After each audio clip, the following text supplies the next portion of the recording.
Hello, good morning all of you my dear student. मैं योगेश यादव स्वागत करता हूं आप सभी का इस वीडियो में। पिछली वीडियो में हमने घनाभ के संपूर्ण पृष्ठीय क्षेत्रफल, पार्श्व पृष्ठीय क्षेत्रफल और घनाभ का आयतन का फार्मूला ड्राइव करा लिया था। आज हम घन के फार्मूले को ड्राइव कराएंगे। घन यानी घनाभ की अगर तीनों भुजाएं, लंबाई, चौड़ाई और ऊंचाई, कहीं कहीं पे कोर लिख के आता है यानी कोर मीन्स भी भुजा होता है, कहीं कहीं पे बीमाएं लिख के आता है, बीमाएं मीन्स भी क्या होते हैं, आकृतियों की भुजाएं होती है। तो हमने घनाभ के संपूर्ण पृष्ठीय क्षेत्रफल को देखा था, पार्श्व पृष्ठीय क्षेत्रफल की गणना की थी और उसका आयतन कैसे निकाला जाता है ये चीज देखा था। आज की वीडियो में हम घन और शंकु की बात करेंगे। तो घन के पृष्ठीय क्षेत्रफल, पार्श्व पृष्ठीय क्षेत्रफल क्या होता है आइए देखते हैं। और जो अगर किसी घनाभ की तीनों बीमाएं एक समान हो जाए यानी एक बराबर हो जाए तो वह घन कहलाता है।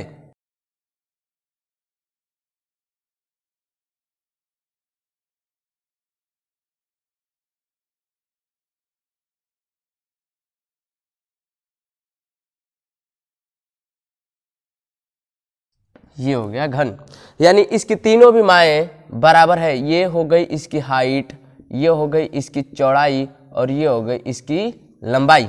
लेकिन इस आकृति में L बराबर B बराबर H, तो यह आकृति जो है घन है। तो इसकी तीनों लंबाइयां बराबर है, तो मान लेते हैं कि इसकी तीनों लंबाई की माप A है, या फिर LBH पे भी लगा सकते हैं। लेकिन यहाँ पे तीनों राशियां अगर हम LBH यूज करते हैं तो तीनों अलग अलग माप की हो जाएंगी, इसीलिए तीनों को एक वैल्यू A के बराबर माना गया। तो यहाँ पे घन का संपूर्ण पृष्ठीय क्षेत्रफल क्या होगा? घन का संपूर्ण पृष्ठीय क्षेत्रफल, घन का संपूर्ण पृष्ठीय क्षेत्रफल, घन का संपूर्ण पृष्ठीय क्षेत्रफल क्या होगा? तो कल की वीडियो में हमने देखा था कि घनाभ में टोटल 6 पृष्ठ होते हैं।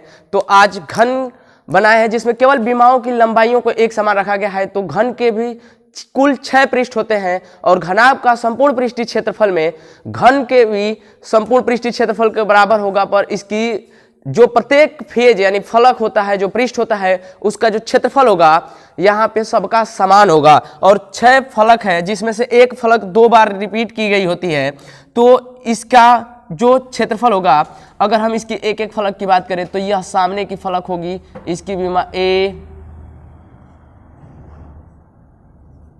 ये बिल्कुल एक वर्ग के मतलब 6 वर्गों से मिलकर बना होता है, तो यह भी भुजा A होगा, तो इसका क्षेत्रफल आएगा A स्क्वायर। इसी तरह से इसमें टोटल 6 फलक है, तो इसका संपूर्ण पृष्ठीय क्षेत्रफल हो जाएगा 2A क्यूब प्लस 2A, माफ कीजिएगा square, 2A square plus 2A square, और यह टोटल हो जाता है, यानी एक पृष्ठ 2 बार है, सामने की मतलब बगल की और ऊपर और नीचे की, टोटल यह हो गया 6A स्क्वायर। यह हो गया घन का संपूर्ण पृष्ठीय क्षेत्रफल।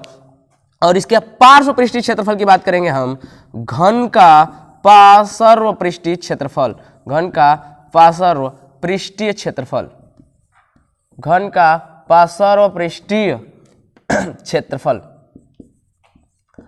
तो इसमें केवल एक फलक को, मतलब किसी भी एक फलक को दाएं का, बाएं का, या फिर ऊपर नीचे, या फिर आगे और पीछे, किसी एक फलक को खुला रखेंगे यानी उसका क्षेत्रफल ऐड करेंगे नहीं, तो हो जाएगा हमारे पास इसका 4A स्क्वायर, यानी 2A स्क्वायर,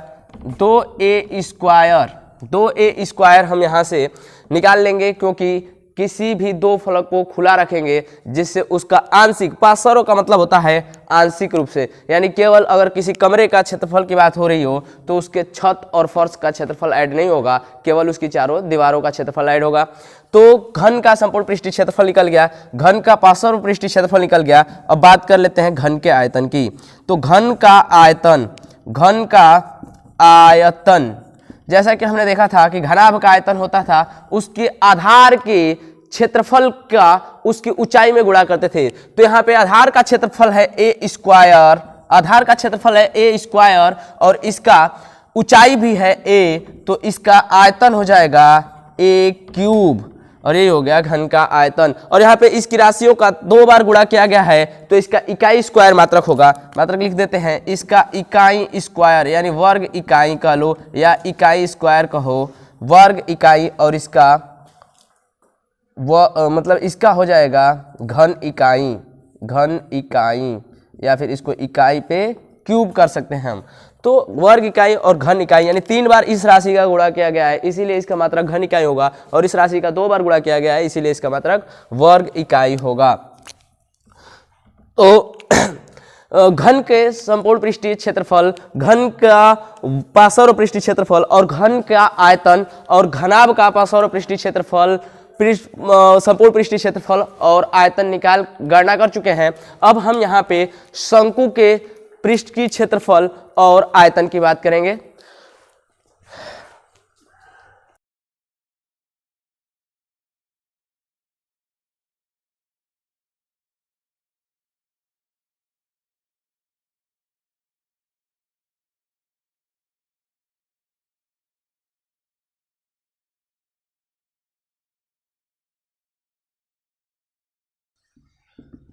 तो एक शंकु में 3 माप होते हैं।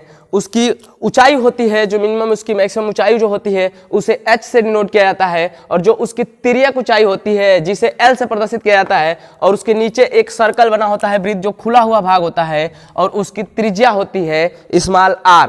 तो शंकु में अगर हम ध्यान से देखें, शंकु में तो शंकु का जो पृष्ठ होता है, शंकु के पास जो पृष्ठ होता है वह घुमावदार होता है, और किसी भी घुमावदार पृष्ठ को वक्र पृष्ठ बोला जाता है। तो इसमें हम इसका संपूर्ण पृष्ठीय क्षेत्रफल की जगह संपूर्ण पृष्ठीय क्षेत्रफल इसका आगे देखेंगे। सबसे पहले इसका हम वक्र पृष्ठीय क्षेत्रफल निकालते हैं।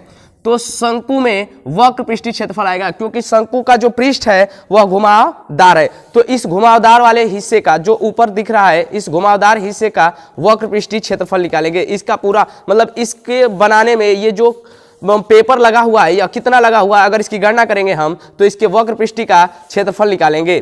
तो शंकु का वक्र पृष्ठीय क्षेत्रफल, शंकु का वक्र पृष्ठीय क्षेत्रफल,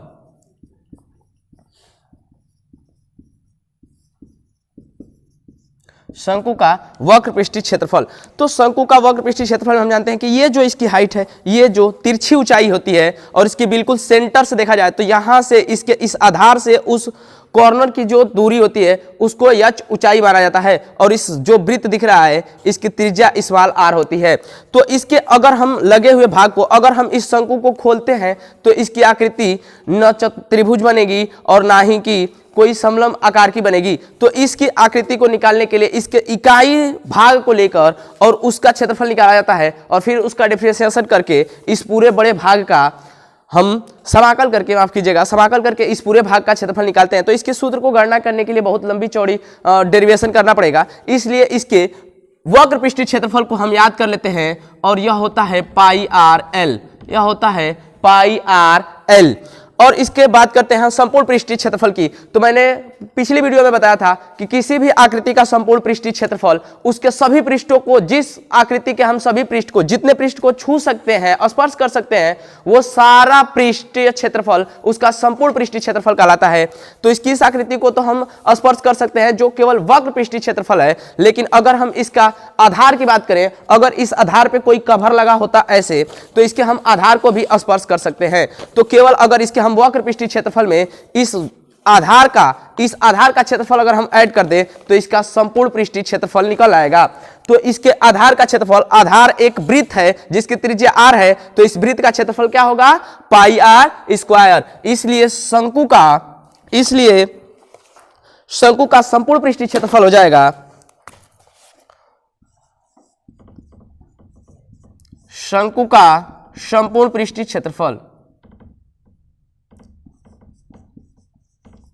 शंकु का संपूर्ण पृष्ठीय क्षेत्रफल, शंकु का संपूर्ण पृष्ठीय क्षेत्रफल बराबर पाई आर एल। यह वक्र पृष्ठीय क्षेत्रफल है, और इसमें हम आधार का क्षेत्रफल ऐड कर दें, इसमें हम आधार का क्षेत्रफल ऐड कर दें यानी पाई आर स्क्वायर, क्योंकि यह एक वृत्त की त्रिज्या है और आर, और वह वृत्त होता है, तो यह वृत्त का क्षेत्रफल हम इसमें ऐड कर रहे हैं। वृत्त का क्षेत्रफल, इसे हम वृत्त का क्षेत्रफल कहेंगे, क्योंकि इसका जो आधार है वह वृत्ताकार होता है, बिल्कुल एक सर्कल के शेप में, और इसकी त्रिज्या स्मॉल आर है, किसी भी वृत्त की त्रिज्या को स्मॉल आर से डिनोट करते हैं, तो इसकी त्रिज्या का, इसके जो आधार का क्षेत्रफल होगा वो पाई आर स्क्वायर होगा। अतः अगर इसमें देखेंगे तो पाई आर स्क्वायर है यहाँ पे और ये पाई आर एल है, इसमें से अगर हम पाई आर कॉमन करते हैं तो हमारे पास बचेगा एल प्लस आर, और यही होता है शंकु का वक्र पृष्ठीय क्षेत्रफल। और क्षेत्रफल का हमेशा मात्रक होता है वर्ग इकाई, क्योंकि इसमें केवल दो राशियों का गुणा किया गया होता है, या दोनों जोड़ रहे हैं तो इसका केवल, अगर मीटर है तो मीटर ही होगा, इकाई है तो इकाई होगा, और इस इकाई से गुणा हो जाएगा तो ये भी आ जाएगा वर्ग इकाई, वर्ग इकाई। तो ये रहा शंकु। अब शंकु के आयतन की बात करें, शंकु के आयतन, शंकु का आयतन, शंकु का आयतन, तो शंकु का आयतन, आयतन किसी भी आकृति का वह माप होता है जो उस आकृति के अंदर, यानी उस वस्तु के अंदर किसी दूसरे वस्तु को कितना रखा जा सकता है, यानी इसके बीच जो जितना जगह घेरा गया होता है इसके द्वारा, तो इसके द्वारा जो जगह घेरा वो केवल इतना घेरा है, लेकिन इसके अंदर जो, इसके अंदर इसमें जितना कुछ भी रखा जा सकता है तो उसका जो मात्रा होगा वह इसकी आयतन बताएगा। तो इसका आयतन क्या होगा, तो इसका आयतन माना गया है कि अगर इससे हम भर भर के 3 बार किसी बेलन में इसकी सेम ऊंचाई के, मतलब यह जितनी हाइट का हो और जिस त्रिज्या का हो उसी त्रिज्या के उसी ऊंचाई के बराबर अगर किसी बेलन में हम इससे पानी को रखते हैं तो इससे 3 बार डालना पड़ेगा। अतः बेलन के आयतन का तीसरा हिस्सा, बेलन के आयतन का तीसरा हिस्सा होता है इस शंकु का आयतन। तो बेलन का आयतन हम जानते हैं क्या होता है, पाई आर स्क्वायर एच। कैसे होता है वो मैं बेलन बना के अभी निकाल के दिखाऊंगा, लेकिन अभी यहां पे शंकु का अगर आयतन की बात करें तो शंकु का आयतन होता है पाई आर स्क्वायर एच, बेलन के आयतन का 1/3 हिस्सा। तो बेलन का आयतन होता है पाई आर स्क्वायर एच और इसका 1/3 हिस्सा। और यहाँ पे देखो आयतन है तो मैंने बताया था कि इसका घन इकाई मात्रक होता है, इसमें 2 बार आर और 1 बार एच, यानी 3 राशियों का गुणा किया गया है तो इसका मात्रक होगा घन इकाई, घन इकाई। तो ये रहा बस शंकु का वक्र पृष्ठीय क्षेत्रफल, शंकु का संपूर्ण पृष्ठीय क्षेत्रफल और शंकु का आयतन। तो शंकु का पार्श्व पृष्ठीय क्षेत्रफल कहीं किसी सवाल में लिख के आ जाता है तो उसका केवल वक्र पृष्ठीय क्षेत्रफल देना होता है, क्योंकि इसके इस सिरे को तो कभी खोल नहीं सकते, क्योंकि इस सिरा खुल जाएगा अगर इसको हम यहां से काट दें तो यह छिन्नक बन जाएगा, और छिन्नक का क्षेत्रफल और आयतन का सूत्र अलग होता है, और यह शंकु तभी रहेगा जब इसका एक सिरा बिल्कुल नुकीला और बंद हो। तो शंकु का जो क्षेत्रफल होता है, वक्र पृष्ठीय क्षेत्रफल हो या पार्श्व पृष्ठीय क्षेत्रफल हो, दोनों एक ही होता है और वो पाई आर एल होता है, इसको याद कर लेंगे। उसके बाद शंकु का संपूर्ण पृष्ठीय क्षेत्रफल, यानी शंकु के वक्र पृष्ठीय क्षेत्रफल में अगर हम उसके आधार का क्षेत्रफल ऐड कर दें तो निकल जाएगा उसका संपूर्ण पृष्ठीय क्षेत्रफल। और शंकु का आयतन क्या होता है, तो किसी भी शंकु से अगर भर भर के अगर हम किसी उसी के सेम ऊंचाई और सेम त्रिज्या के बेलन में कोई, जैसे जल ले लो, और इस शंकु से हम 3 बार अगर इसकी सेम ऊंचाई और सेम त्रिज्या के बेलन में पानी भरते हैं तो 3 बार भरना पड़ेगा, अर्थात बेलन की आयतन का 1/3 हिस्सा होता है शंकु का आयतन। आइए अब देख लेते हैं कि बेलन का वक्र पृष्ठीय क्षेत्रफल और संपूर्ण पृष्ठीय क्षेत्रफल क्या होता है तथा आयतन क्या होता है। स्क्रीनशॉट ले लीजिए इसका।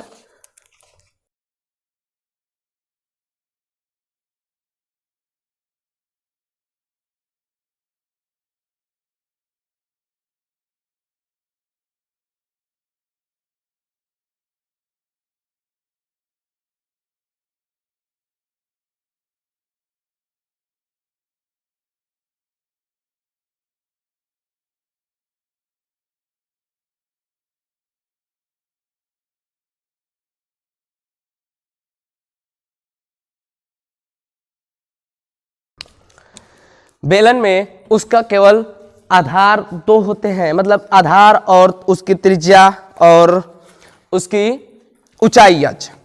तो जैसे मान लेते हैं कि यह एक बेलन है, इसकी यह ऊंचाई h है और इसके बीच ये जो सर्कल है, यानी बेलन इसी प्रकार का होता है। अब देख लीजिए बेलन ऐसे होता है और इसकी ऊंचाई अगर h है, हमने इसकी ऊंचाई को h मान रखा है कि बेलन की ऊंचाई अगर h है, बेलन की ऊंचाई अगर h है और इस वृत्त की जो त्रिज्या है, यह बिल्कुल सेंटर से इसकी जो त्रिज्या है यह स्मॉल आर है, जैसा कि मैंने फिगर में दिखा रखा है। तो इसका ये वाला जो पृष्ठ है, देखिए इसके कितने पृष्ठ को छू सकते हैं, इस पृष्ठ को छू सकते हैं, इस पृष्ठ को छू सकते हैं और इस पृष्ठ को। अगर यह पृष्ठ खुला हो, बंद ना हो, यानी इस पृष्ठ और इस पृष्ठ को, जैसा कि हमने घनाभ का ऊपर और नीचे का हिस्सा खोल दिया था तो उसका पार्श्व पृष्ठीय क्षेत्रफल निकल गया। घन का ऊपर का नीचे का हिस्सा खोल दिया तो उसका भी पार्श्व पृष्ठीय क्षेत्रफल निकल गया। और शंकु का अगर हम देखें तो उसमें केवल एक ही पृष्ठ को खुला हुआ रहता है और वो भी आधार का। तो जब वो खुला हुआ रहता है तो बचा हुआ जो भाग होता है उसका घुमावदार होता है, जैसे कि बेलन का ये बचा हुआ जो भाग है वो घुमावदार है, ऊपर का और नीचे का हिस्सा छोड़ देंगे तो इस घुमावदार पृष्ठ को क्या कहेंगे हम? वक्र पृष्ठ कहेंगे। और इस घुमावदार पृष्ठ का क्षेत्रफल क्या कहलाएगा? वक्र पृष्ठीय क्षेत्रफल कहलाएगा। तो बेलन का वक्र पृष्ठीय क्षेत्रफल,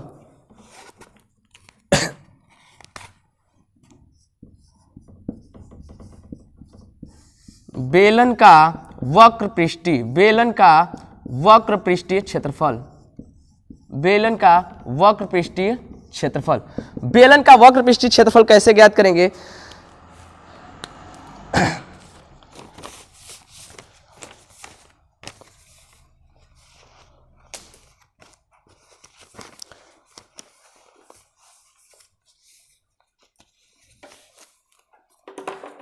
मान लीजिए कि यह बेलन है, तो अगर हम इस बेलन का देखें ध्यान से तो यह बेलन जो बना हुआ है इसका नीचे का जो हिस्सा है यह एक वृत्त है और ये इसकी ऊंचाई जो है यह ऊंचाई है हाइट। अगर इस बेलन को हम काटते हैं, अगर इस बेलन को हम काट के खोलते हैं तो अगर देखिए, अगर इसका हम बात करें इसके इस दूरी की तो यह एक वृत्त बन रहा है जिसे हम परिधि कहते हैं। और इसकी परिधि, और परिधि क्या होता है किसी भी वृत्त का? परिधि क्या होता है किसी भी वृत्त का? 2 पाई आर होता है। यानी किसी भी वृत्त की परिधि, यह वृत्त है और इसकी परिधि क्या होगी? तो परिधि होगी 2 पाई आर। यानी अगर हम इस शंकु को खोलते हैं और यह इसकी h ऊंचाई है, यह इसकी h ऊंचाई है, अगर इस हम बेलन को काट के खोलते हैं तो यह बेलन इस टाइप का खुलेगा। आप किसी भी घर पे किसी बेलन को खोल के देख सकते हैं। अगर आप बेलन को खोलते हैं तो इस टाइप का दिखेगा और यह बेलन बिल्कुल आयत की तरह दिख रहा है और हम इस आयत का क्षेत्रफल आसानी से निकाल सकते हैं क्योंकि आयत का क्षेत्रफल होता है लंबाई गुणे चौड़ाई। तो यहाँ पे लंबाई दिख रही है, ये जो h ऊंचाई है, और यहाँ पे चौड़ाई दिख रही है जो कि एक वृत्त का परिधि था जिसे हमने खोल दिया तो 2 पाई आर। तो इस आयत का क्षेत्रफल ही क्या कहलाएगा? इस बेलन के वक्र पृष्ठ का क्षेत्रफल कहलाएगा। तो बेलन का वक्र पृष्ठीय क्षेत्रफल बराबर हो जाएगा 2 पाई आर गुणे h। तो बेलन का वक्र पृष्ठीय क्षेत्रफल हो जाएगा 2 पाई आर गुणे h। 2 पाई आर और ये रहा उसकी ऊंचाई यानी लंबाई गुणे चौड़ाई। अगर आयत का क्षेत्रफल हम निकालें तो यह हो जाएगा लंबाई गुणे चौड़ाई। तो इसकी चौड़ाई 2 पाई आर थी और इसकी लंबाई h थी, तो इसका वक्र पृष्ठीय क्षेत्रफल हो जाएगा 2 पाई आर h। इसमें देखो केवल 2 राशियों को गुणा किया है और क्षेत्रफल है तो इसका मात्रक होगा वर्ग इकाई। अब बेलन का संपूर्ण पृष्ठीय क्षेत्रफल की बात कर लेते हैं। बेलन का संपूर्ण पृष्ठीय क्षेत्रफल, बेलन का संपूर्ण पृष्ठीय क्षेत्रफल, बेलन का संपूर्ण पृष्ठीय क्षेत्रफल, बेलन का संपूर्ण पृष्ठीय क्षेत्रफल क्या होगा? अगर इसी बेलन में इसके आधार और ऊपर का जो सिरा खुला हुआ था, अगर इसका क्षेत्रफल हम ऐड कर दें तो यह एक वृत्त है और यह भी एक वृत्त है, यानी 2 वृत्त और दोनों की त्रिज्याएं स्मॉल r, दोनों वृत्त एकदम एक समान त्रिज्या के हैं। तो इन दोनों का अगर क्षेत्रफल ऐड कर देंगे तो इस पृष्ठ का क्षेत्रफल में यानी वक्र पृष्ठ के क्षेत्रफल में अगर इसका और इसका क्षेत्रफल ऐड कर देंगे तो इस वस्तु की संपूर्ण पृष्ठ का क्षेत्रफल निकल जाएगा। संपूर्ण पृष्ठ इसको छू सकते हैं और यह भी अगर ढका होता तो इसे भी छू लेते और इसे भी छू लेते। तो इसका संपूर्ण पृष्ठीय क्षेत्रफल क्या होगा? तो वक्र पृष्ठ का क्षेत्रफल 2 पाई आर h प्लस 2 वृत्त का क्षेत्रफल pi R square plus pi R square, जोड़ देंगे तो हो जाएगा 2 pi R h plus 2 pi R square. दोनों में से पाई आर कॉमन ले लेंगे, 2 भी कॉमन है तो 2 पाई आर अगर कॉमन लेंगे तो बचेगा h प्लस आर। यही होता है संपूर्ण पृष्ठीय क्षेत्रफल, बेलन का संपूर्ण पृष्ठीय क्षेत्रफल। अब बेलन का आयतन की गणना कर लेते हैं। बेलन का आयतन, बेलन का आयतन, बेलन का आयतन। तो बेलन का आयतन क्या होता है? बेलन का आयतन क्या होता है। अगर मान लेते हैं कि यह बेलन है तो इसके अंदर अगर इसके आधार को अगर हम बंद कर लेते हैं, इसके आधार को अगर हम बंद कर लेते हैं तो इसके अंदर जितना पानी भरा जा सकता है या किसी भी पदार्थ को अगर इसके अंदर हम कितना भर सकते हैं वही इसका आयतन होगा। और मैंने बताया था कि किसी भी आकृति का अगर आयतन निकालना हो तो उसके आधार के क्षेत्रफल में वो कितनी हाइट तक जाता है, उसका आधार का क्षेत्रफल कितनी हाइट तक जाता है, अगर हम इसकी गणना कर लें तो वही उसका क्या होता है, आयतन होता है। तो इसके आधार की त्रिज्या क्या होती है, पाई आर स्क्वायर, और वह कितनी ऊंचाई तक जा रहा है, एच ऊंचाई तक। तो इसका क्षेत्रफल क्या होगा, इस पाई आर स्क्वायर में अगर उसकी हम हाइट का गुणा कर दें तो वही हो जाएगा इसका आयतन। तो इसका आयतन होता है पाई आर स्क्वायर एच। किसी भी आकृति, बेलन हो, घन हो या फिर कोई भी आकृति हो, अगर उसके हम आधार के क्षेत्रफल में वह कितनी ऊंचाई तक जाता है उसका गुणा कर दें तो वह क्या निकल के आएगा, उसका आयतन निकल जाएगा। तो एक बेलन के जो आधार का क्षेत्रफल होता है वो होता है पाई आर स्क्वायर, और गुणा कर देते हैं यह ऊंचाई तक जा रहा है, इसका क्षेत्रफल पाई आर स्क्वायर होगा, यह ऊंचाई तक जाता है। अगर इसकी हम एच ऊंचाई का गुणा कर दें तो यह हो जाएगा पाई आर स्क्वायर एच, और यही होता है, इसमें 3 राशियों का गुणा किया है तो इसका मात्रक होता है घन इकाई, घन इकाई। और इसका आयतन यानी बेलन का आयतन हो गया पाई आर स्क्वायर एच। कुछ रटना नहीं है, यहाँ पे एक फिगर बनाना है, उस फिगर के अनुसार उसका वक्र पृष्ठ का क्षेत्रफल कैसे निकालेंगे अभी हमने बताया, उसका संपूर्ण पृष्ठीय क्षेत्रफल कैसे निकालेंगे अभी डिस्कस किया इस पे भी, और बेलन का आयतन क्या होता है। तो किसी भी आकृति का यदि आयतन की गणना करनी हो तो उसके आधार के क्षेत्रफल में उसकी ऊंचाई का गुणा कर देंगे तो आसानी से उसका आयतन निकल जाएगा। और इसका 1/3 हिस्सा, बेलन के आयतन के 1/3 हिस्सा होता है एक शंकु का आयतन। इस वीडियो में बस इतना ही। अब आगे का गोला और अर्धगोले का जो क्षेत्रफल की बात होगी हम अगले वीडियो में करेंगे। धन्यवाद।